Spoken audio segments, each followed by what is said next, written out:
Assalamualaikum warahmatullahi wabarakatuh. Selamat pagi semuanya. Hari ini saya, Fadila Anissa, akan menjelaskan tentang materi studi kelayakan bisnis dari aspek keuangan.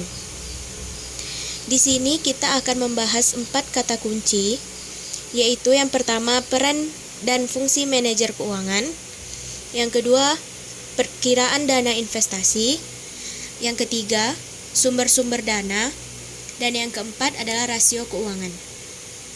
Dan yang pertama akan kita bahas adalah peran dan fungsi manajer keuangan.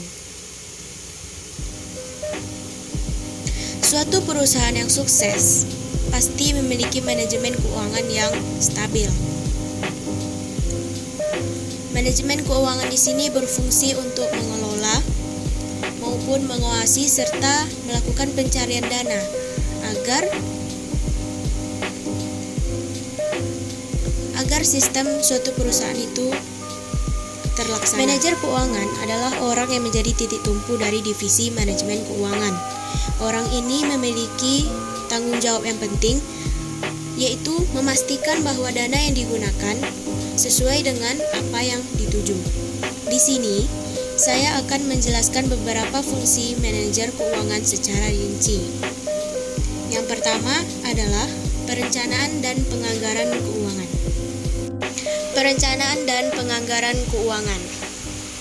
Di sini, manajer keuangan memiliki tanggung jawab untuk membuat rencana pemasukan dan pengeluaran, serta melakukan penganggaran terhadap keuangan perusahaan. Yang kedua adalah pengelolaan dan pengendalian keuangan. Di sini, manajer keuangan bertanggung jawab untuk melakukan evaluasi serta perbaikan atas keuangan atau sistem keuangan perusahaan, serta memaksimalkan dana perusahaan agar dapat mencapai tujuan yang diinginkan. Selanjutnya ada pencarian dan penyimpanan keuangan. Di sini, manajer keuangan memiliki tanggung jawab untuk mencari sumber dana yang akan digunakan untuk operasional kegiatan perusahaan, serta menyimpan dan mengamankan dana tersebut. Dan yang terakhir ada pemeriksaan dan pelaporan keuangan. Di sini manajer keuangan bertanggung jawab untuk melakukan audit atas keuangan perusahaan agar tidak terjadi hal-hal yang tidak diinginkan, serta melaporkan kondisi keuangan tersebut sebagai bahan evaluasi kepada pihak internal maupun eksternal. Oke, kita lanjut ke materi kedua, yaitu perkiraan dana investasi.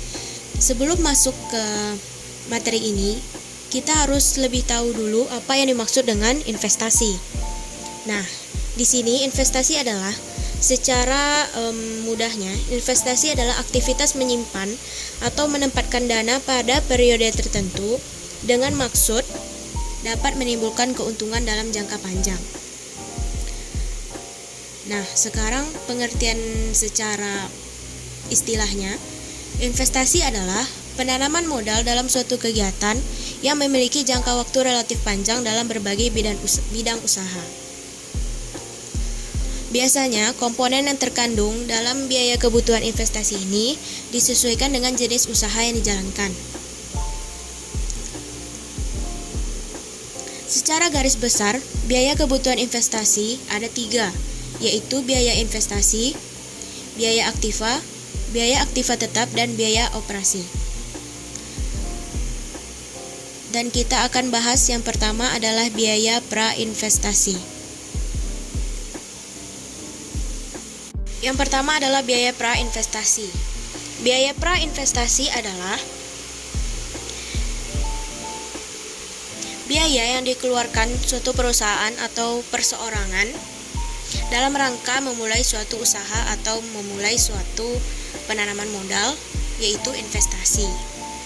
Biaya prainvestasi ini sendiri memiliki 2 macam, yaitu yang pertama biaya pembuatan studi dan biaya pengurusan studi. Yang kedua adalah biaya aktiva tetap.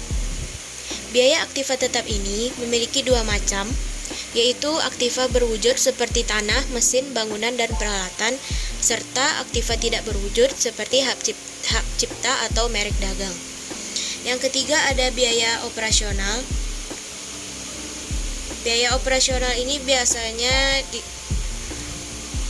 disebut juga dengan upah dan gaji, biaya listrik, biaya telepon dan air, biaya pemeliharaan, pajak, asuransi, dan biaya pemasaran. Dan selanjutnya kita masuk ke materi ketiga, yaitu tentang sumber-sumber dana. Dana memiliki dua macam sumber, atau dana berdasarkan sumbernya terbagi menjadi dua, yaitu modal asing dan modal sendiri. Modal asing atau modal pinjaman adalah modal yang diperoleh dari pihak luar perusahaan dan biasanya diperoleh secara pinjaman. Perolehan modal asing ini relatif sulit karena diperlukannya syarat-syarat tertentu agar sesuai dengan kebijakan pemilik dana. Keuntungan modal pinjaman atau modal asing ini adalah jumlahnya yang relatif tidak terbatas, artinya tersedia dalam jumlah banyak. Di samping itu, dengan menggunakan modal pinjaman, biasanya timbul motivasi dari pihak manajemen untuk sungguh-sungguh mengerjakan usaha yang dijalankan. Sumber dana modal asing ini dapat diperoleh dari pinjaman dunia perbankan, seperti perusahaan modal ventura dan perusahaan non-bank. Yang kedua adalah dana dari modal sendiri. Dana dari modal sendiri adalah modal yang diperoleh dari pemilik perusahaan dengan cara mengeluarkan saham baik secara tertutup ataupun terbuka. Tertutup artinya hanya dari kalangan internal pemilik saham sebelumnya. Sedangkan yang terbuka adalah dengan menjual saham kepada masyarakat luas. Keuntungan menggunakan modal sendiri untuk membiayai sesuatu usaha adalah tidak adanya beban bunga seperti modal pinjaman. Nah, kalau kita meminjam di modal asing itu pasti memiliki bunga yang sesuai dengan atau yang diinginkan pemilik dana.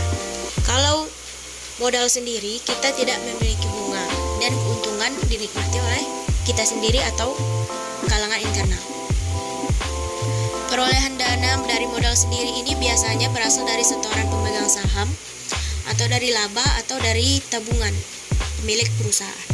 Dan kita masuk ke materi terakhir pada hari ini, yaitu rasio-rasio keuangan. Rasio keuangan itu sendiri adalah suatu alat analisis keuangan yang digunakan oleh para perusahaan dalam menilai kinerja perusahaannya, yang mengacu pada data keuangan pada pos laporan keuangan, seperti laporan neraca, aliran kas, dan laba rugi. Menurut analisisnya, rasio-rasio keuangan ini memiliki 4 jenis. Yang pertama yang akan kita bahas adalah rasio likuiditas. Rasio likuiditas adalah suatu rasio keuangan yang menunjukkan kemampuan perusahaan dalam memenuhi kewajiban-kewajiban jangka pendeknya. Rasio ini terdiri dari dua macam, yaitu yang pertama, current ratio, yang berarti membandingkan antara total aktiva lancar dengan kewajiban lancarnya. Yang kedua ada quick ratio, yaitu dihitung dengan cara mengurangkan persediaan dari aktiva lancar dan kemudian membaginya dengan kewajiban lancar. Yang kedua adalah rasio aktivitas. Rasio aktivitas ini memiliki arti yaitu rasio keuangan yang mengukur bagaimana perusahaan secara efektif mengelola aktiva-aktivanya. Rasio ini digunakan untuk melihat seberapa besar tingkat aktiva tertentu yang dimiliki oleh perusahaan. Rasio ini dapat diukur dengan rasio inventory turnover atau ITO dan TATO atau total asset turnover.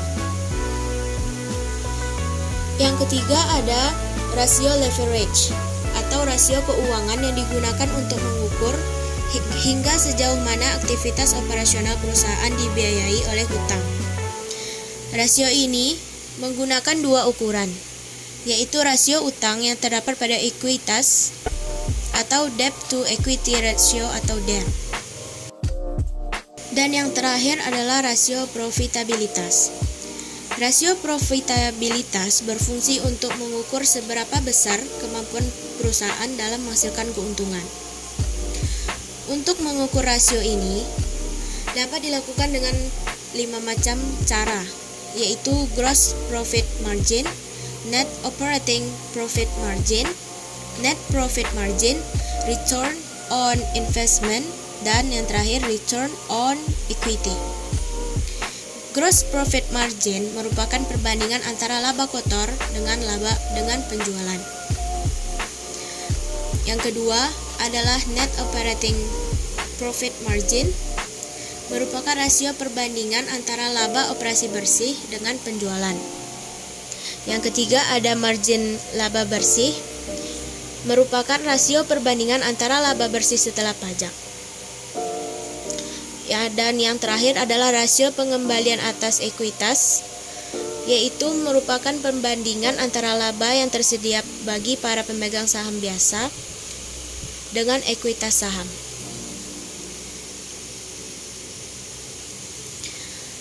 Baiklah, sekian dari video kita hari ini. Assalamualaikum warahmatullahi wabarakatuh.